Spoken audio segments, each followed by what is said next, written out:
We're really blessed. Thank you all for coming. It's your presence that makes this meeting worthwhile. Brent has a lot of good news for us today. So, Brent, you want to pick it up, please? All right. Well, thank you, Don, and everybody. Welcome to Tuesday Talk. Appreciate you coming out. And, you know, the best news that we get to celebrate today is that nearly 97% of the residents at Regency Oaks are vaccinated. So, congratulations, and the end is in sight. We are clearly on the downward side of this, and I do have good news to share. I know it can be very concerning when you listen to the news 24/7, and they're talking about COVID, and but all the trends that we're monitoring say that we are in a great position, and I'm excited to be able to share some of those statistics with you again today. We're going to get started this morning with a recognition. I'm going to invite Tiffany to come up and take the stage. And I have a microphone. Good morning. Good morning. I wanted to just take a few seconds to introduce our new Transportation Supervisor, Glenn. Yay!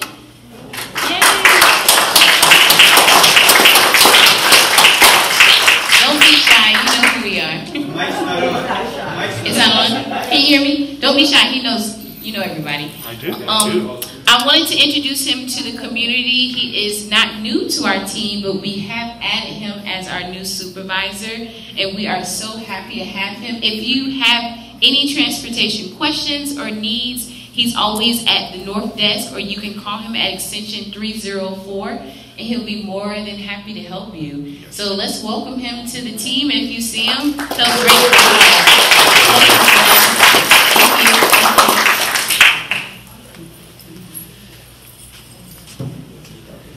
Okay, our next presenter this morning is from our garden club. And Ron Carter, come on up, and we're interested to hear what you have to share.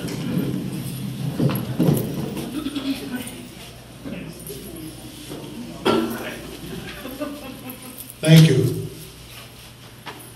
I hope this takes less than 5 minutes. My name is Ben Carter. I'm called a garden man because I restarted the garden club 3.5 years ago, I guess.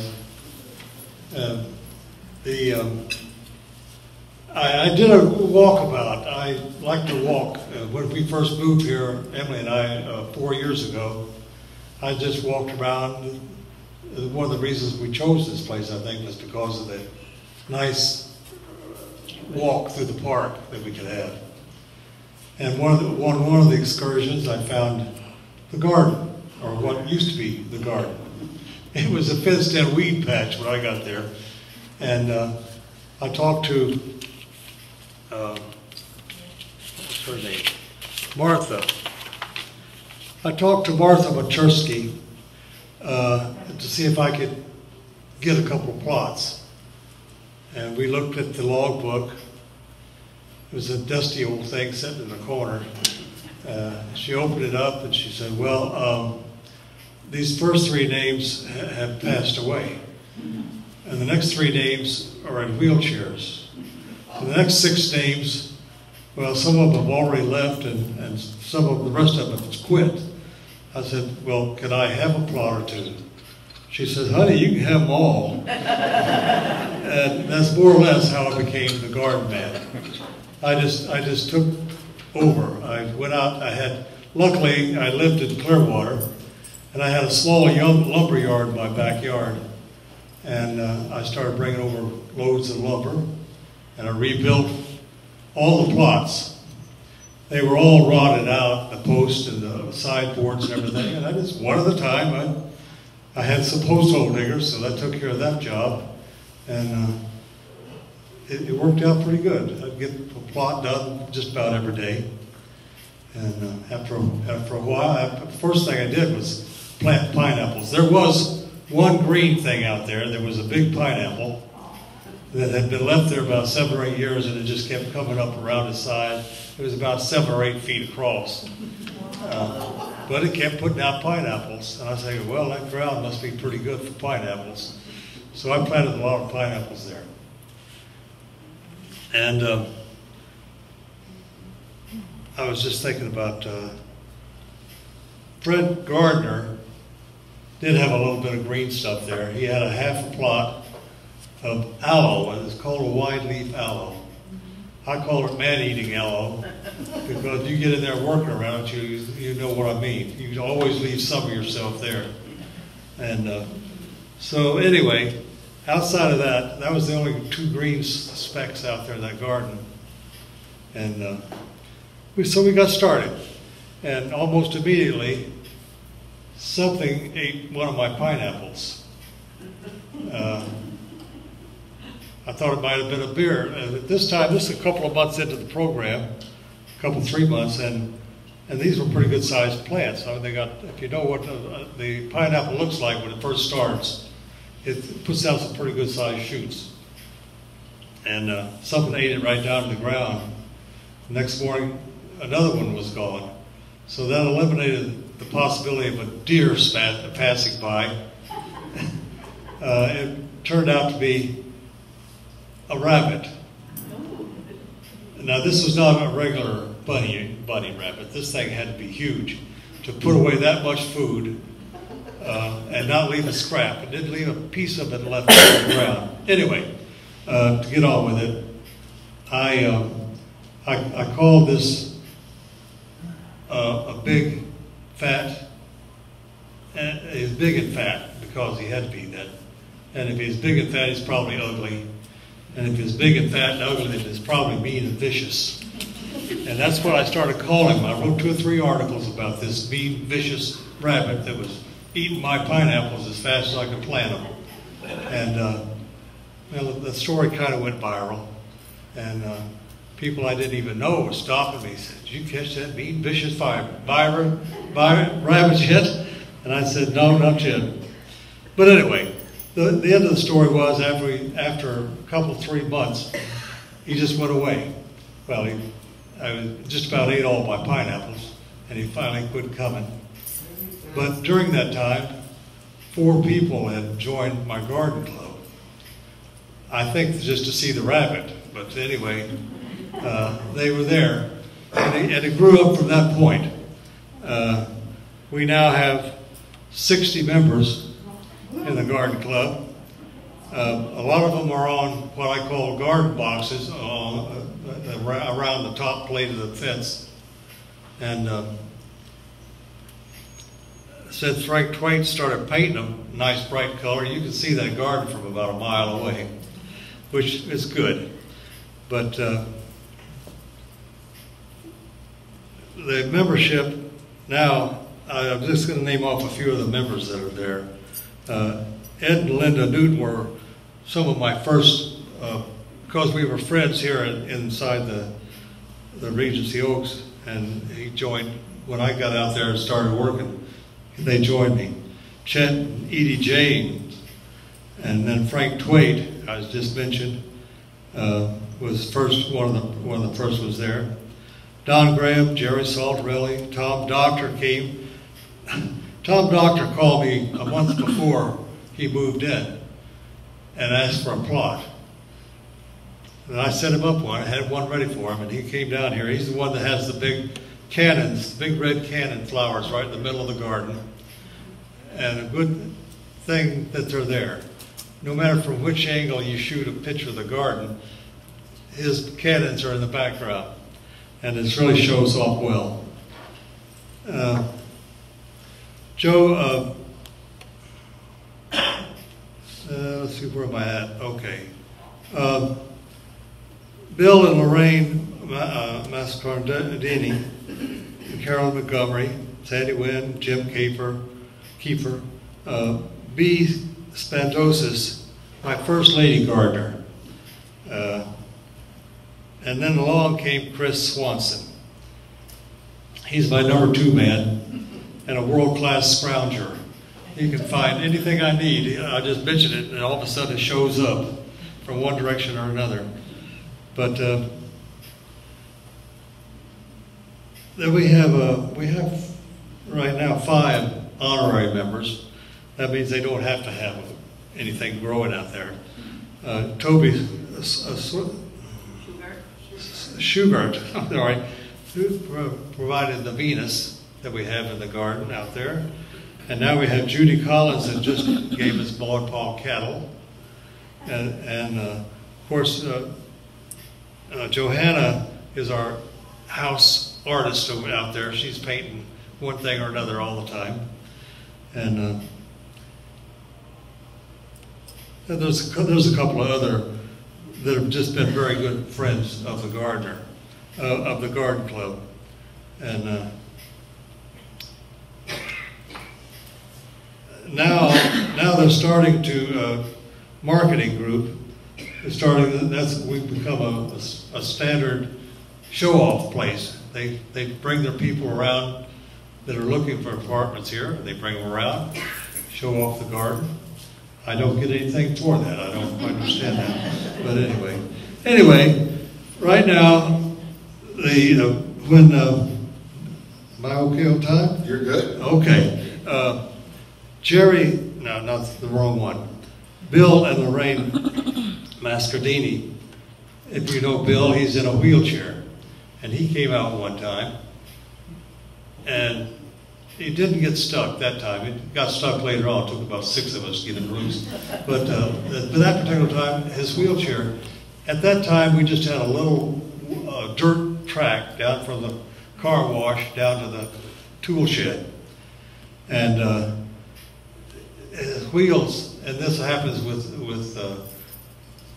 any kind of a wheeled instrument that you're using down there, they just got all caked up with mud, which he couldn't get off until he got back into his apartment.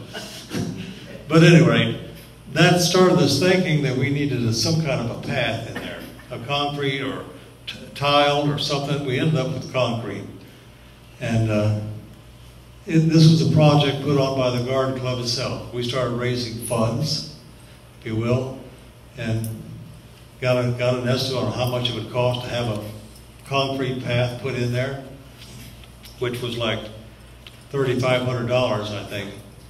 And at the time, we managed to scrounge up about $500. And then that night at dinner, or one night close to that at dinner, this gentleman walks up to me and says, "Ron, you need money for the garden, for that path that you want to try, the concrete path." And I said, "Yeah, yes I do." He says, "Well, you build it and I'll pay for it." I said, "You're talking about $3,000. He says, "You build it and I'll pay for it." And then he just walked away, and I knew it, and I knew his word, and so we built it, and he paid for it. And so that was a kind of a golden egg type thing. I think I wrote an article about it. But don't expect that to happen very often. But the reason I brought that up was the fact that we are now in the process of adding to that sidewalk in the back behind the shed, where the sidewalk ended behind the shed. We're continuing on. We're adding another 10 by 12 foot slab back there. And we're going to put well, what happened was we ran out of room. Our tool shed is just full of tools, and nobody has any place to put anything. So we're going to put a larger storage shed in the back to store some of this stuff and give us a little bit of room. That's in the process right now. I just put the down payment on it, the slab. First we got to put the slab in and let it cure a little while, and then we'll find us a big shed to put on top of it. But every day something new is coming on in that place out there. I get new people. We've had, I don't know, half a dozen new people that joined us in just the last couple of months. And so far we found a hole for, well, we're down to half plots and quarter plots now. But, and our garden boxes are 3/4 of the way around the whole garden. So we still have a little room, you see that? So that's about all I have to say, Don. Brad?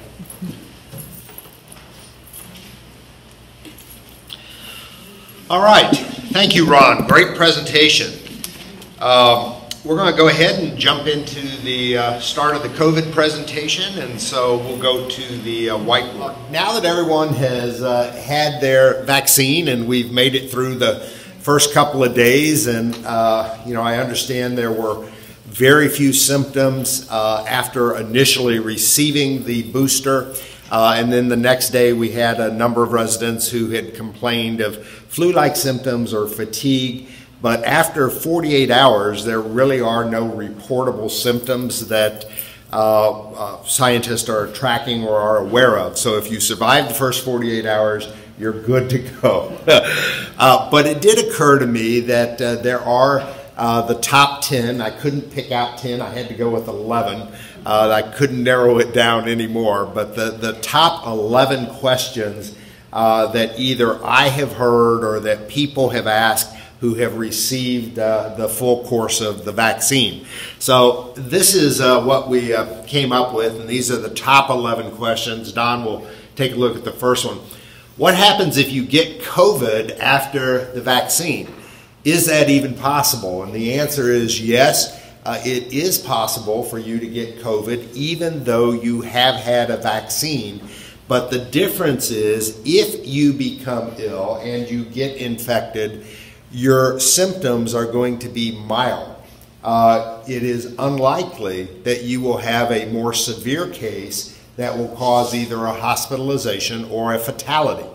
And so that's the advantage of the vaccine, is not that it prevents you from getting COVID, but if you get COVID, the results are going to be a mild case.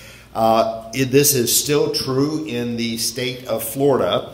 No one who has received the vaccine has gotten COVID and passed away. So that's pretty good statistics. And maybe I should restate that. No one who has had the vaccine and gotten COVID has passed away from COVID. They could have passed away from something else. But the second question is, can I get a COVID-19 vaccine at the same time as another vaccine?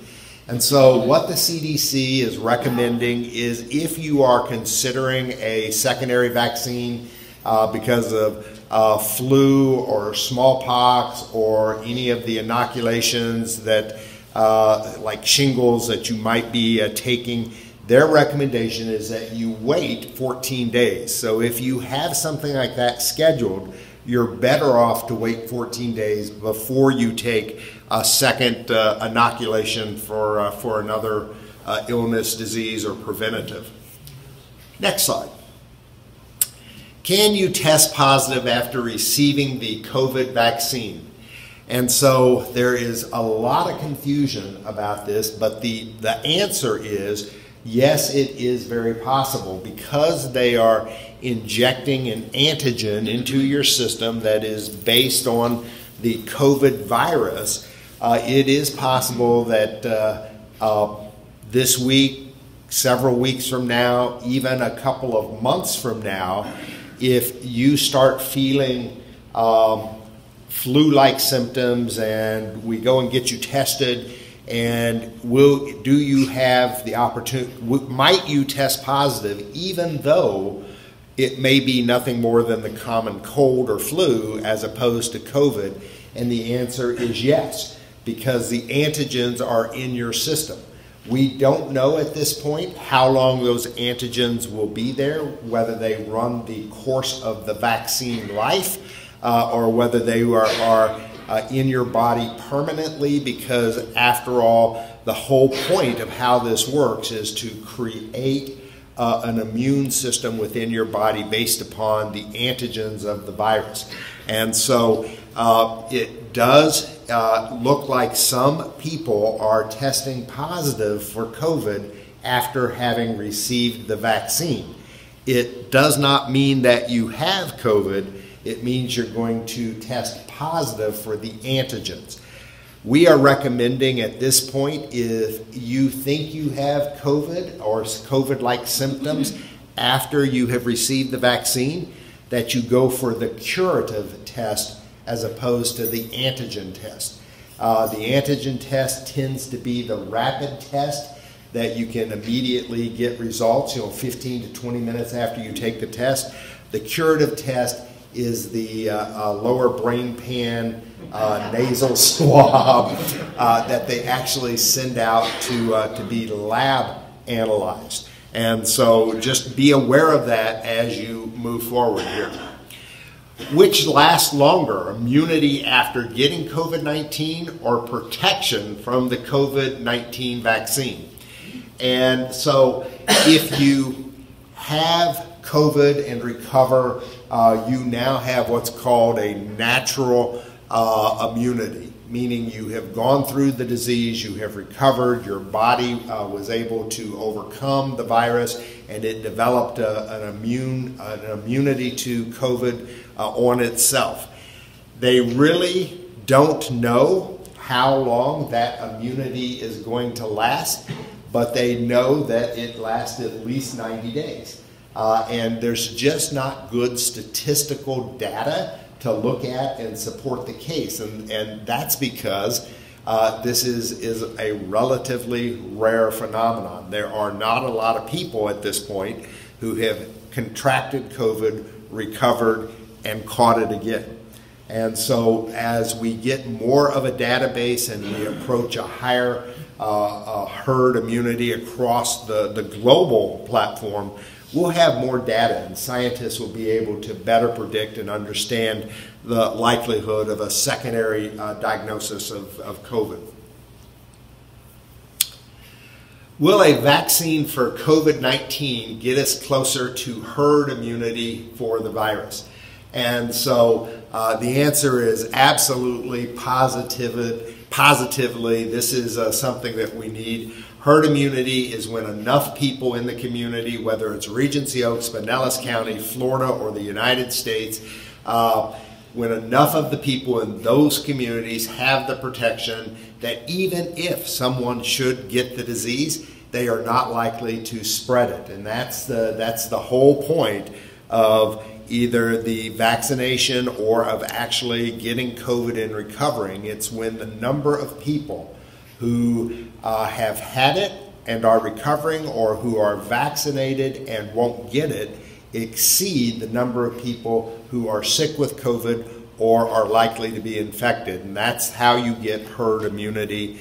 And Regency Oaks is very close to that. Our staff numbers are high as well. And this is going to open up future opportunities now for us to expand. We're going to talk about or expand on releasing restrictions, and we'll talk a little bit more about that as well. How long will a vaccine protect people from COVID-19? The answer is nobody knows, but the answer is at least 4 months. The first shots in arms went in 4 months ago, and they now are able to study those people who had the vaccine 4 months ago, and they know that they still have active immunity to the virus. And so the technical answer is at least 4 months. How long do scientists think? They think this is like the flu shot, that it's seasonal. And so once a year, you will go in now and you'll get a flu shot, you'll get a COVID shot, and you're going to have seasonal protection. And it's not a proven fact, but that's sort of what scientists are thinking at this point. Does flu vaccination protect against COVID-19? Technically, the answer is no, but one of the things, and you know I believe this strongly, one of the things that separated Regency Oaks from some of the other CCRCs is we went into this last February with more than 90% of our residents having had the flu shot. And so what did that mean? It meant as a population we were healthier, we did not have flu and virus going throughout the campus. your immune systems were not depleted because you were fighting the flu or other symptoms. And so when COVID hit, we were better prepared to deal with it. And I believe I can make a case that the numbers we've borne that out over the course of the last 8 or 9 months, because we never had that spike where we lost control of a portion of our building and created an in-house COVID transmission. So the flu vaccine, I think was very successful for us last year, played an important role in preventing the spread of COVID, and it's going to continue to be impactful in future years. Does a vaccine reduce the severity of COVID-19? And yes, we sort of talked about that. They do believe that the vaccine is going to keep you from getting more severe cases of COVID. Does the Pfizer vaccine protect against the new strain of COVID from the UK? And you'll see this, I have a subscript there, it's January 28th. This is brand new breaking news. They have done enough doses now of Pfizer and Moderna that they are beginning to see that the Pfizer vaccine, and that's the one you received, is perhaps a little bit more effective in handling the mutant forms of the virus. So that's encouraging, and I'm glad we got the Pfizer vaccine. Can someone with COVID vaccine infect others? Yes. If you have had the vaccine, you can still be the carrier. Just as you can get COVID if you've had the vaccine, you also can transmit it. And so we will continue to pay attention to the virtual shedding that starts on day 3 and goes through day 7. Those are when you are most contagious. And so practicing good social distancing, wearing a mask, if you feel ill, stay at home and isolate. All those practices that we've developed over the course of the last year, we want to continue to focus on and make sure that we completely knock this thing out. And then the last one is, will warm weather stop the outbreak of the coronavirus disease? And you know, I can remember back in March or April, the hope was, well, not to worry, summer is going to come along and it's going to kill off the disease because it can't stand the hot weather. And that didn't work. And so, so then they said, well, we obviously got this wrong. It came at the end of the winter season. So when winter comes around this year, it's going to freeze out the disease. And what we actually have seen so far is it's very difficult at this point to know how climate is impacting it. The numbers are very, very similar in terms of transmissions and positivity rates, whether it's 90 degrees outside or whether it's 30 degrees outside. We just don't see much of a difference. All right. Well, what's happening here in Florida? Just briefly want you to look at the red line at the bottom. You can see that there's the 10% target. Back on the first week of January, we fell below the 10%, and over the course of the last 4 weeks, we've continued to see a decline in the positivity rate, and we are getting very close to 5% on a routine day-to-day basis. Yesterday, we were 5.56%. We've been 5-point-something% for 3 consecutive days. So those are really encouraging numbers. When we get below 5%, that's when we have an opportunity to open up and take the next steps of further reducing restrictions. And so things like opening the hot tub and reopening the tavern for lunch. Those are the kind of things that will occur once we get below the 5% and we continue to see the positive numbers here in Pinellas County. And then, Don, if we can just flip over to health metrics. This is just so exciting. Every single week you should notice the difference. Upper left-hand corner in the brown, that's the number of flu-like cases that are showing up in emergency rooms and urgent centers. You can see it's declined. Over the last 7 days, it's been sort of stable at 7%. Down below is the emergency room and urgent care visits with COVID-like illness. And look at the staggering decline here in Pinellas County since the 1st of January. It's just falling. That's really good news. It's supported by the yellow graph up in the upper right-hand corner. That's the number of documented new cases. Same thing, you can see that 1st of January, and then it just, the graphs continue to fall off. And then the positive for laboratory testing, once again, our target range, it fell below 10% and continues to just fall week over week. So all the trend lines are headed in the right direction. The information that we're looking at here in Pinellas County, Florida, and the community continues to get better week over week. And let me step back to the lectern, and I'll share some of the community-specific data with you as well. So here in Florida, we went up about 6,000 new cases overnight. But in Pinellas County, it was only about 190 new cases, and our deaths only increased by 10.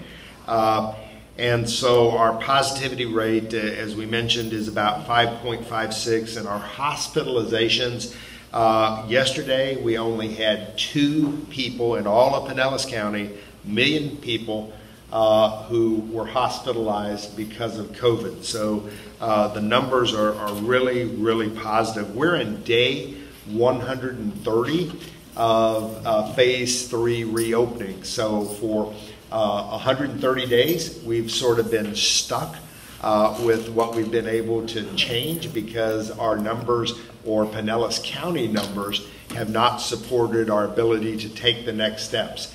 That's getting ready to change, and in the next 7-8 days, as we get full herd immunity from your booster shots, and as the positivity rate continues to fall, and we get a weekly community infection rate of below 5% on a 7-day average, we'll be able to take the next steps in opening up the community. Here's the thing I'm most excited about. Flu-like symptoms, residents, staff who are showing flu or COVID-like symptoms, and the same for our employees. There's not a single person anywhere on this campus that has flu or COVID-like symptoms, and we are on day 8 of being able to say that. So,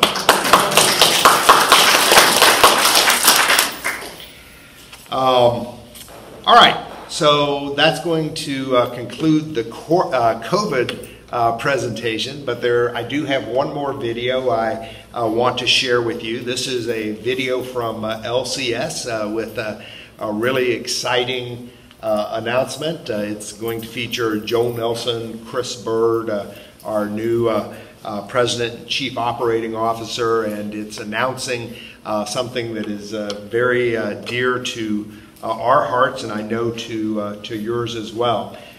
When we think about the people that Regency Oaks serve, first and foremost, it's our residents, but they're also our families and our staff. And so we'd like to share with you a video about our staff and a recent award that we received.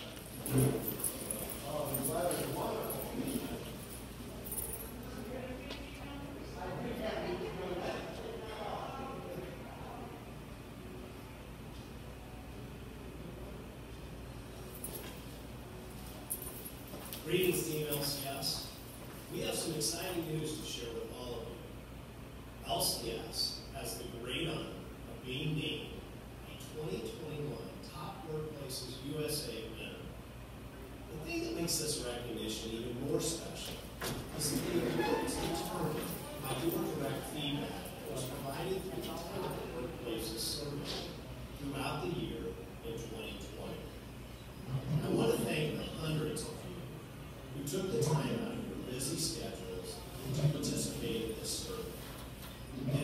lot. Thank you. This achievement wouldn't have been possible without you, our valued employees. Congratulations, Team LCS. You did it again. Back in September, we announced that LCS was recognized as a top workplace in Iowa. In November, we invited LCS employees across the country to participate in the same top workplaces survey so that we could be considered for the Top Workplaces U.S. recognition. The collective feedback of all LCS employees across the country was used to determine this recognition.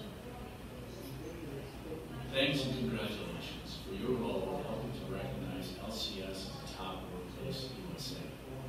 I believe this award is primarily a testament to our culture of commitment to our residents, to their families, to our clients, and of course to our colleagues. This reinforces our mission of creating an environment filled with rich experiences for our seniors. Thanks again for this recognition and congratulations. In addition to being recognized as a Top Workplaces USA, we are specifically being recognized as an employer of choice in the healthcare industry. Top Workplaces also recognizes companies that stand out on specific areas of company culture. And there are 12 of these categories that Top Workplaces USA releases over time. And today, we are excited to share that we're receiving all 3 of the first 3 Culture Excellence Awards in the categories of leadership, communication, and innovation. We're excited to share the news about LCS being one of the top workplaces in America. And thank you for being a part of our workplace and for all that you're doing to advance and promote employee engagement. Whether it's prospective employees or residents of the future, being able to share who we are as an organization and as a workplace is a very important message. For those of you in the field, keep your eyes open for emails and other resources that will help you in promoting and advancing this very important recognition. Team LCS, we can't say thank you enough for your feedback and continued dedication to making LCS the employer of choice it is today. It is because of all of you and your commitment to performance excellence that we had the privilege of receiving this great award and being named a top workplace. We want to say congratulations and thank you for all you do for our residents and our communities each and every day.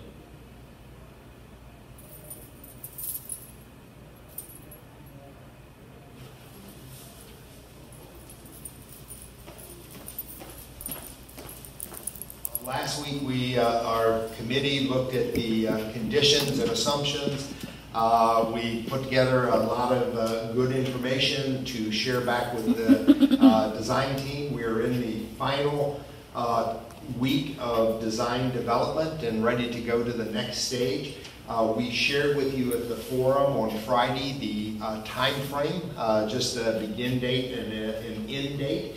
And so I'm excited about the progress we're making. The plans are looking good. We are 10 days, 2 weeks away from being able to have a full resident town hall meeting, probably a couple of them, so that we can maintain good social distancing and be able to share a pretty detailed first look at the new town hall, fitness center, and spa. You'll be amazed at how much work has been done. We are already at the point where we're looking at finishes and colors and furniture. So they are pretty far along in the process, and this is going to be a great project. The funding has been approved. The remaining funding has been approved for 2021. And this project is going to roll off and get underway here in the next couple of months. Bill, a question over here. What's your experience in the relationship of HealthPeak to LCS? Is this all LCS and HealthPeak just stands back and says you're doing a good job and provides the money, or are they more involved in it all? Yeah, the great question. So HealthPeak tends to be more, in my view, like the relationship we had with CalPERS. They are much more actively involved in the operations than Brookdale, the corporate owner, was. And maybe that's because Brookdale Management and Brookdale Corporate were the same entity. But I am frequently on phone calls with HealthPeak. They have my direct email address. I can get a hold of them directly. And so they do seem to have a higher level of engagement at the community level. And the other great advantage, at least from my perspective, is HealthPeak was the minority partner owning 49% of Regency Oaks for the last 8 years. And so they're familiar with us. They knew the community. They knew the leadership team. Mary and I have been here for that entire ownership period. And so that connection was already established, and we didn't have to start from ground zero. Any new relationship, you always spend that first year or so getting to know the community and the players and what the processes are. We were able to get started right from day one, and it's made a difference, in my view.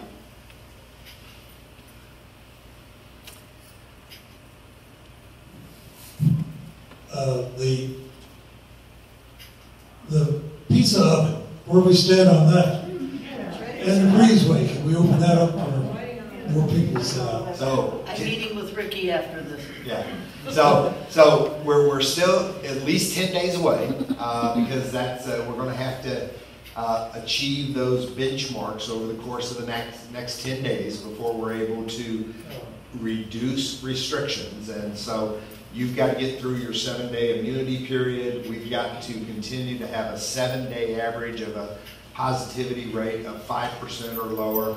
And those are the two most significant indicators. We also can't have a new COVID case, but everything is trending in the right direction. We're just still at least 10 days away from being able to take the next restrictions. So our hope is that this time next week, we'll be able to announce some of the restrictions that will take effect by either next Friday or the following Monday. The pizza oven, they have named the restaurants. Have they shared that with you? I don't want to steal Ricky's thunder. Is he? We did it at one time, but it's been so long ago. Okay, I won't steal Ricky's thunder. If you want to know the name of the new pizza restaurant, you have to go to Dish Talk and talk to Ricky on Thursday. But the pizza oven is now completely seasoned. I saw an order go through the system just the day before yesterday, Sunday, when I was working invoices at home for a whole bunch of logs, and I'm sitting here, what in the world are we doing with the logs? And so Monday I asked, and it's the firewood for the pizza. Oh, okay. So we're ready. We're just about ready to go. Ricky is going to hone his recipe before he releases or opens up the pizza restaurant, but it's coming. How concerned are you about a spike because of what happened Sunday night? So, yeah, so the Super Bowl party afterwards? Yeah, all those people in Ybor City and downtown Tampa, all scrunched up together with no mask. Yeah, I saw that as well. The post Super Bowl party, I didn't see a single person out there who was had a mask on, and they were all drinking, and you become less inhibited with a little alcohol. So it probably is not going to be a positive outcome. However, it's not going to impact Regency Oaks. Our front door entry requirements are still in place. We are still incredibly strict with who we let into the community and where they're allowed to go. We're still not allowing families to eat in our dining rooms. So we'll monitor that for the next week and see what happens. But yes, I think your observation is correct. We're going to see a spike. The first time we had vaccinations, we had 322. How many did we vaccinate the second time? Great question. 464. So altogether, we are now at over 600 vaccinations here at Regency Oaks. How many were non-residents or non-employees after those? Well, so no one, well, it's a little broader category than that. And so we vaccinated our medical staff, we vaccinated our prospects who have deposited and closed and are residents but not moved in. We vaccinated key staff spouses. We vaccinated corporate support staff. And so there were an awful lot of others that were vaccinated as well. And that thought process is twofold. Not only do you want to put shots in arms, but you also, it doesn't do any good for me to have a vaccine and for my wife not to. And so my wife ran through one of the clinics. And so for our key leadership, if your spouse had not been vaccinated, we made sure that we vaccinated spouses. Because the object of the game is to make sure that we're all safe and have the ability to continue to provide care. We want to avoid situations like we had in dining 3 weeks ago, where 8 of our staff had to be taken off the clock because they had an exposure. Does that make sense? Yes? No? Is Ricky... Oh, hold on, she may have a follow-up question. No, I don't want to get involved in this. Okay. Doesn't want to get involved. Yes. Is Ricky looking for volunteers to test his pizza gun gotcha? I'm sure he is.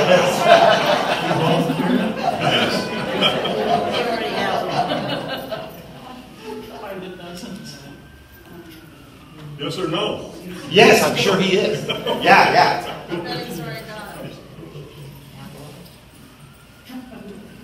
Over, I got one over here.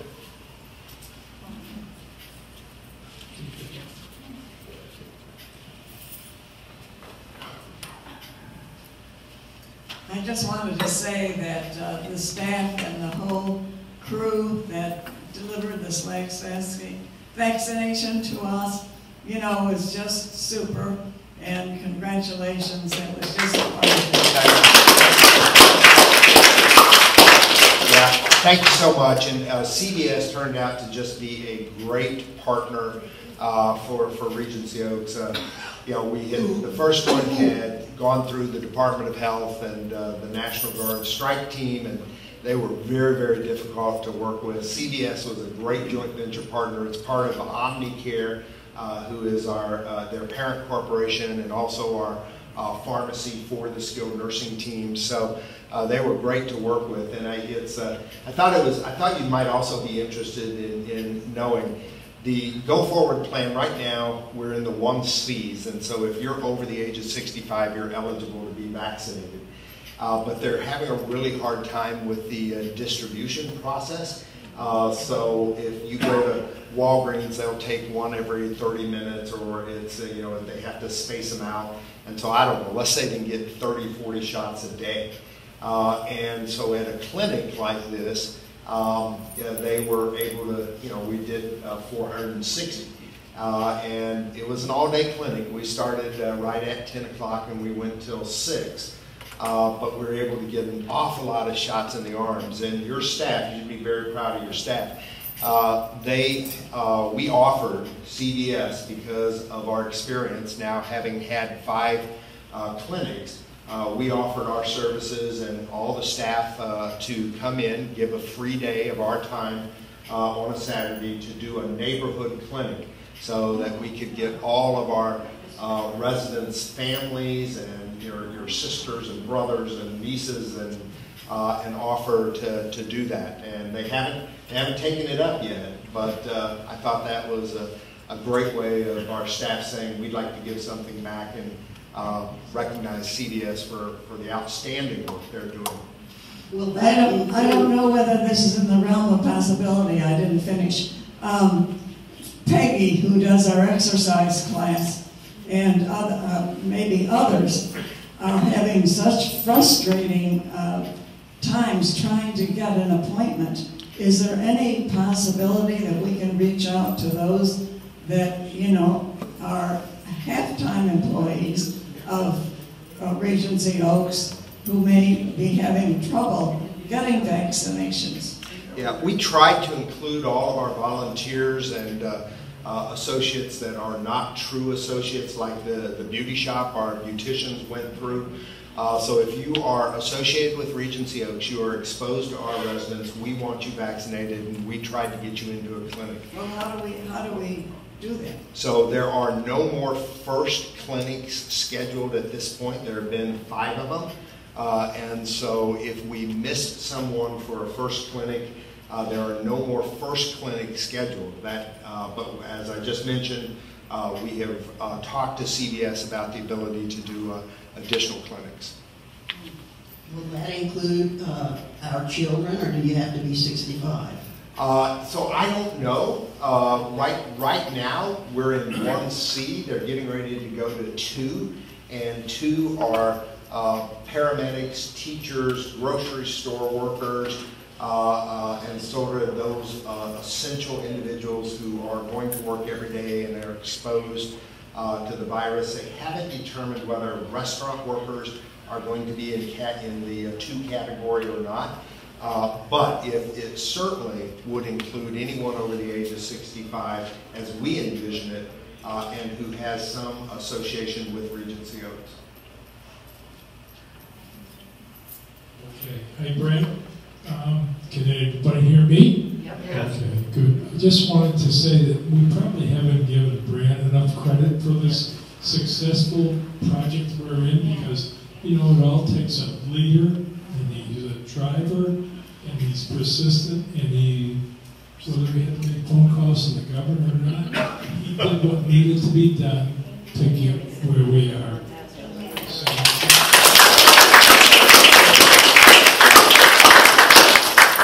Thank you. I really appreciate that. And it's we just weren't going to give up, and we fought it, and we were persistent, and we wanted to make sure our residents were safe. So thank you very much.